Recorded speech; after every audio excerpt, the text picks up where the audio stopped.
Est-ce que tes lésions du col ou ton HPV peuvent vraiment disparaître naturellement? Si tu te poses cette question depuis ton diagnostic, cette vidéo est faite pour toi. Et je peux déjà te dire que la réponse va probablement te surprendre. Parce que quand j'ai reçu mon diagnostic, c'est la première chose que je me suis demandé.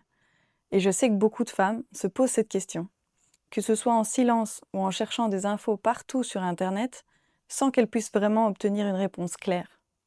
Alors, dans cette vidéo, je vais te répondre avec ce que la physiologie nous dit réellement et surtout avec ce que personne ne t'a probablement encore expliqué clairement. Reste bien jusqu'à la fin parce que la partie sur ce que naturellement veut vraiment dire et ce que ça implique concrètement pour toi, c'est celle qui change complètement ta façon de voir ta situation aujourd'hui. D'ailleurs, si tu es nouvelle sur cette chaîne et que tu ne me connais pas encore, je m'appelle Violette Rost et j'accompagne les femmes qui viennent de recevoir un diagnostic de lésion du col ou de HPV à comprendre vraiment ce qui se passe dans leur corps et à poser un choix qui est clair, conscient et aligné avec leurs valeurs. Alors c'est parti, on rentre dans le vif du sujet. La première chose que je veux que tu retiennes de cette vidéo, c'est que ton corps, oui, il a une réelle capacité à éliminer le papillomavirus et à rééquilibrer des cellules anormales. Et ça, c'est pas une promesse que je te fais, c'est quelque chose que la médecine elle-même reconnaît.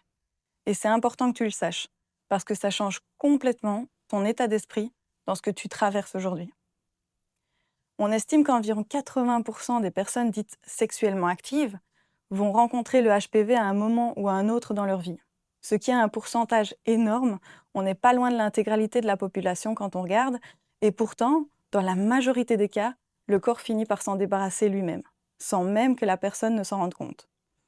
Simplement parce que son corps sait faire et qu'il a les ressources pour le faire. Pour les lésions de bas grade, notamment, ce qu'on appelle les SIN1, les études montrent que dans beaucoup de cas, il y a une régression naturelle sur une période allant jusqu'à 2 ans. Même à des stades plus avancés, le corps a des mécanismes de régulation qui peuvent être soutenus et activés. Mais, et c'est là que cette vidéo prend tout son sens, cette élimination naturelle, elle ne se produit pas dans n'importe quelle condition. Et c'est exactement ça que personne ne t'explique vraiment. Ce que tu dois savoir, c'est que ton corps a une compétence innée qu'on appelle l'homéostasie.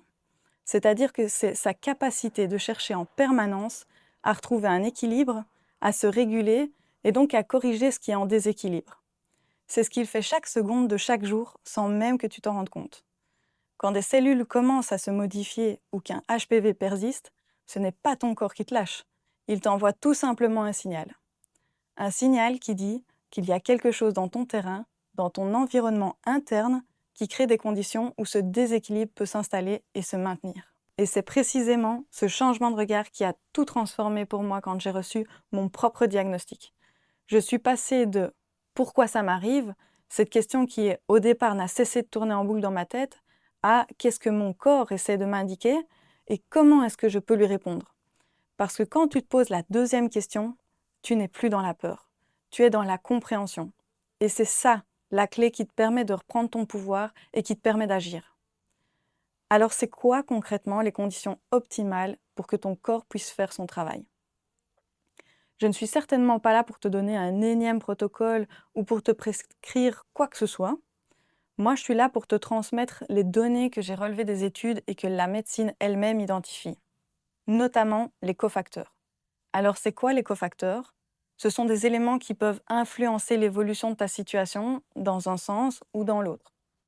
Le premier que j'ai envie de te partager, c'est ton stress psychologique, ton état émotionnel.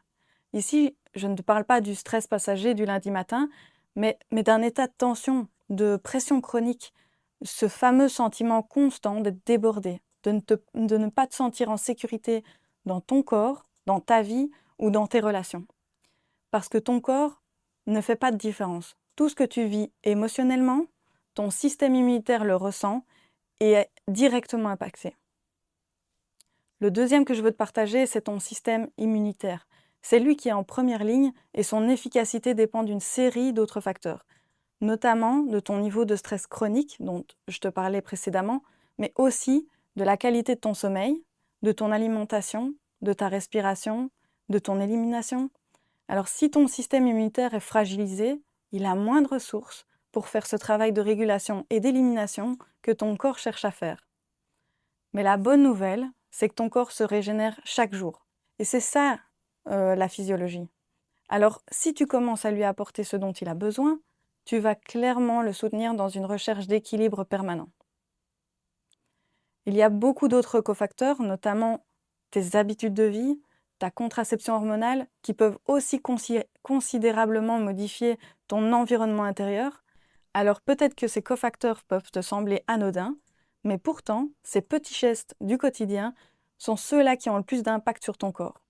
Les faire évoluer va te permettre de transformer ton système tout entier et aider ton corps à retrouver de l'énergie pour augmenter sa capacité à se réguler et à éliminer. Je te partage tout ça, non pas pour t'angoisser davantage, mais pour que tu comprennes qu'il y a des leviers. Et que ces leviers, tu peux commencer à les identifier maintenant. Parce que souvent, après un diagnostic, on te dit d'attendre le prochain frottis. Et cette attente en elle-même n'est pas quelque chose de problématique. Ce qu'il est, c'est de subir l'attente. Parce que ce temps est là pour te permettre d'agir et certainement pas pour te laisser dans l'angoisse. Mais si tu attends sans comprendre ce qui se passe dans ton corps, sans savoir quels facteurs pourraient influencer tes prochains résultats dans un sens ou dans un autre, tu manques une vraie occasion. Parce que cette fenêtre de temps que te permet le suivi médical, c'est une réelle opportunité pour toi d'agir.